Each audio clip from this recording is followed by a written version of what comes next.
Oh my God, what have I done?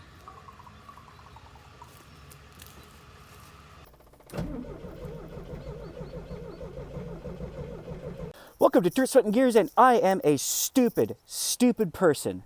That's right. I think I have some kind of brain disease.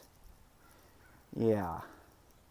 This is a 1976 Triumph TR7, and while I am a stupid person for acquiring yet another car, I believe this is number 7 now, at least I didn't make a stupid financial decision.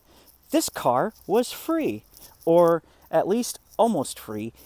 I had to pay half shipping, which still came out to be very, very little, so I effectively paid next to nothing for this car. This used to be my friend Ed's car, and he gave it to me because he needed to make room for his Lemons Rally car. And he had to make room for his, well, it's let's just say it's definitely a Daewoo. Definitely not a Toyota Camry. And he competed in the Lemons Rally, and he needed a place to store it for next year. So he gave me his TR7, and I have not even looked at this. I got a brief look at the inside when we were unloading it from the trailer. Otherwise, I know nothing about this car aside from just looking at it. So we are going to take a walk around it and probably park it out here in the wasteland for the next year or so while I fix all of my other cars. First things first, let's take a look at this thing. How neat looking. It's a little British roadster. Not a roadster, it's a coupe. But how cool is this thing? And given the condition it's in, I'm getting some ideas of what I want to do with this thing. Because it's rough. It's rough. But it was free. So was that. That's free. My Studebaker was free, but it's also rough. It's way more rough than this, actually. Let's look at the back. I actually really like this. It looks really cool. I mean, there's a lot of rust. Rust in places where I would prefer it to not rust, and this is pretty bad. But honestly, given the condition that this car is in, I think I could learn to weld on this car. And even if it's full of booger welds, I think it would even look kind of add to the aesthetic. This car is kind of bitchin'. Let's take a look in the trunk.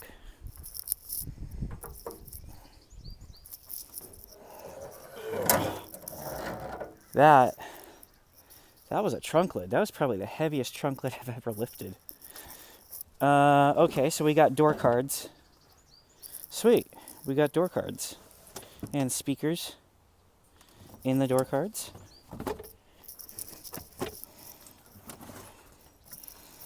So that means that there are no door cards in the car, which is fine. Take these out.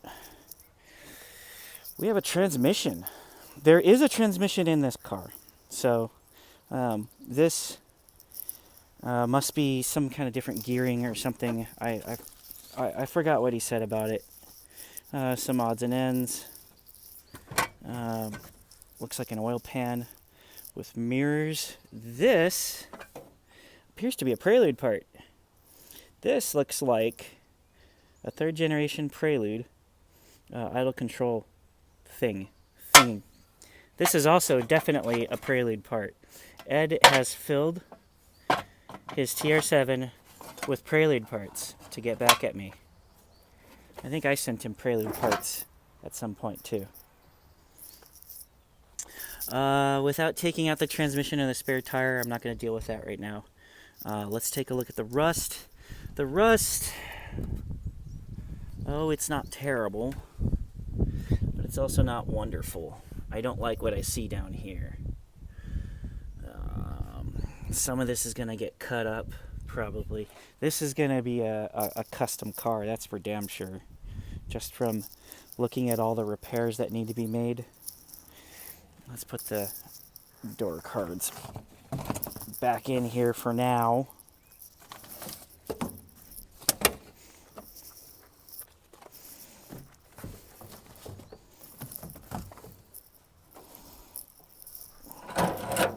What the fuck is going on here? Oh, I see. This trunk lid has to weigh, I don't know, 15 pounds easy. That door doesn't open. That's okay. The rear bumper, it's got like those battering rams on it. But it's part of the... This is plastic or rubberized. That's fine. I actually don't mind it that in that condition. I don't like that the license plate is rusted behind the license plate pretty bad. And there's some rust here. Some of it, most of it's really, like this doesn't bother me at all. None of the rust on the hood bothers me. But some of that stuff on the unibody kind of makes me sad. Inside the door, actually doesn't look that bad. Not at all. And there's obviously no door cards. But I don't know. I'd have to see how it looks with the door cards in. Kind of. I'm not sure that it takes away from the aesthetic of this car. There's a nice big tray back here for, I don't know, you put your jacket back there or whatever. No headliner. No carpet. No radio. This dashboard is really cool. I really like this. Look at these mechanical switches and stuff. And then up here there's no headliner. Damn, that is a cavernous glove box. Wow, that's a big glove box. And it has cup holders in it. And the wire is cut, okay? Tires with a Y. 175/70 13. Wow. There's a tape in here. Jethro Tull. Fuck yeah. Let's see. Original Masters. Sweet. Thick as a brick. Minstrel in the Gallery. Aqualung. Oh yeah. This is a good tape. And looks like the original owner's manual. Yeah. Look at that. It's the original owner's manual. Cool. It's fuses, relays, wires sticking out. That's bitchin'. That is so cool. That is so cool. And I'm gonna just stick all that back in and close the glove box. Close.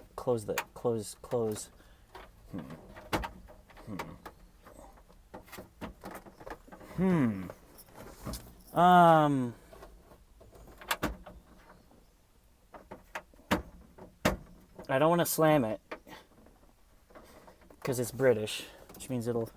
Okay, well, Ed, you're going to have to tell me how to close the glove box. What? Is this really? Wow. This is a mouse from like 1987. At least it's a computer mouse and not an actual mouse. This looks very British. Jesus. That's the lights. Rear demist. Hazard lights. I guess they were on. Windshield.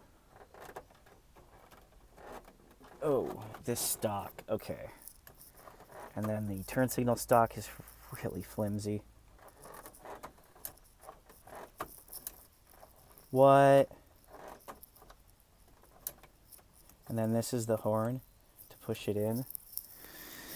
And then the wiring. Clutch doesn't feel like there's anything in the clutch, like at all. Yeah, I think the clutch cable's broken, maybe. There's no brake pressure. There's no battery, I already knew that. Let's pop the hood. Which way does the hood open? I'm gonna guess it opens this way. Yeah, I was right. Okay. And these hood props the same as the trunk. This, oh, that sucks. Oh, poor thing. There's some holes, and this is in, I believe, this piece. Nah, or this might be one piece. That, oh, that sucks. And it's the same on the other side too. And then all up here. Oh, that's sad. This is fun. Looks like an inline 4, slant 4. It's a little fan, tiny little radiator, very, very old. I don't know what to say about this engine. Steering looks shot. Looks like there's no power steering, which is fine on a car this size. I don't mind that it doesn't have power steering. This cute headlight, weird shape in the headlight dome. And on the other side, there's rust here too. Oh man, it's worse on this side. And then all up here, battery. The battery apparently was relocated to the trunk. This must be the ground. Definitely looks like a British car from the wiring. Oofa. Overflow tank, I believe. Not actually hooked up to anything. What is this? This is a funky ass carburetor, isn't it? Yeah, I don't know anything about this. I don't know anything about this, what's going on with this. This looks like an airbox.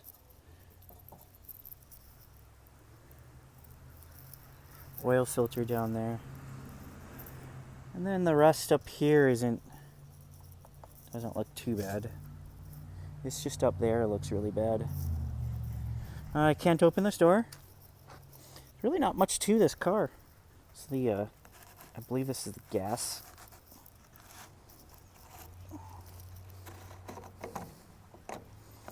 All kinds of leaves and shit falling in it. What? Oof. Definitely, want to get that crap out of it before I go putting gas in it. Gas is really bad. It smells like paint thinner. Very weird. We would have to get it up on jack stands in order to see underneath it, and I'm not doing that in the dirt. So we need to see if this thing starts. I have borrowed the battery from the Miata and hooked it up. There's no tray or harness or anything like that. I mean, what would you expect?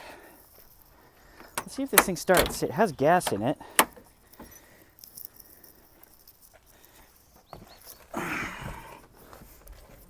We're in neutral, so even if the clutch doesn't work, no big deal.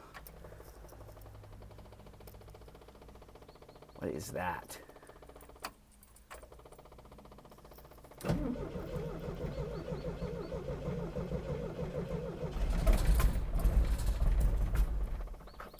Something happened.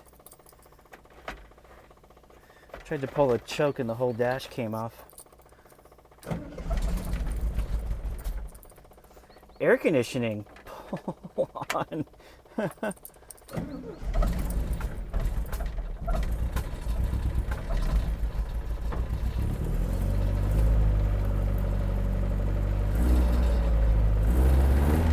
Ooh. It starts!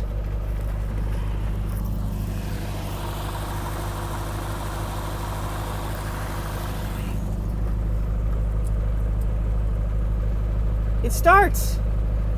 Let's see if it'll...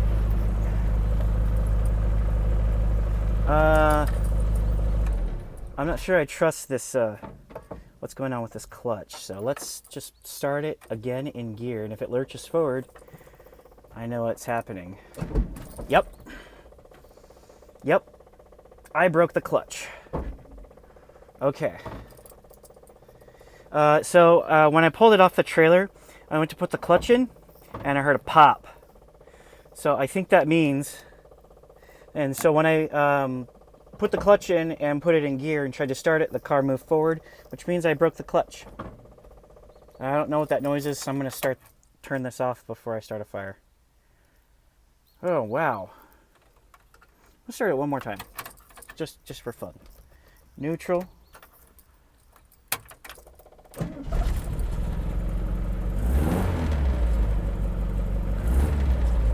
Oh.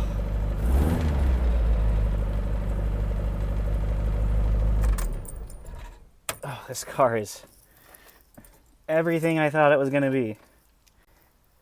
And you can see behind me, there's not much interior, which is fine. So thank you, Ed. This car is everything I thought it was going to be. It is wonderfully terrible, and I am echoing inside a tiny little car. A little hole there, too. So what am I going to do with this car? I think this car is so wonderfully late 70s, early 80s, so like weird that I think it would make a really cool cyberpunk car. That's what I'm going to do with this car. I think this interior is perfect for mixing with digital gauges. Whatever there isn't an analog gauge for, I'll get a digital gauge for it. And I'll just scatter it all throughout the dashboard. So this dashboard is very analog. Oh, that actually did something. Oops. This dashboard is very... Oh, that's what that must have been. This dashboard is very analog and very simple. And there's a whole lot of space here where my head's not going anywhere near this. I want to put just digital gauges like here, up the B pillar. I want switches for things up here, gauges. I just want this car to look like it was put together in the year 2100 by some guy in a garage. Because I am going to be some guy in this garage, and I'll probably have this car until the year 2100 before I do anything with it. That is steel. It's just like my Studebaker. A little bit of rust in here too. But I think this car would be such a cool experience to have just be like retrofuturism type of thing. And then on the outside, I was thinking of green, but since the original color was blue, I can do like a bright blue metallic. The headlight went down. And then do some like lights in the front, like LEDs in the corner, offset mount the license plate, put a random fog light just on one side down here, and do like a stripe, like a follow the lines of the car to do like a sort of racing stripe, and make it look like something you'd see in Cyberpunk 2077. And then really wide wheels that come out to the edge of these flares, maybe extend the flares, but the original flares actually come out quite nicely. And everything in here, this motor's got to go. I think I'm going to build a Miata motor and put it in here. And it'll probably be a lot easier to pass smog with a Miata engine. Oh, yeah, that's dripping fuel. That is a fire waiting to happen. I'm probably never going to start this car up again. That's bad.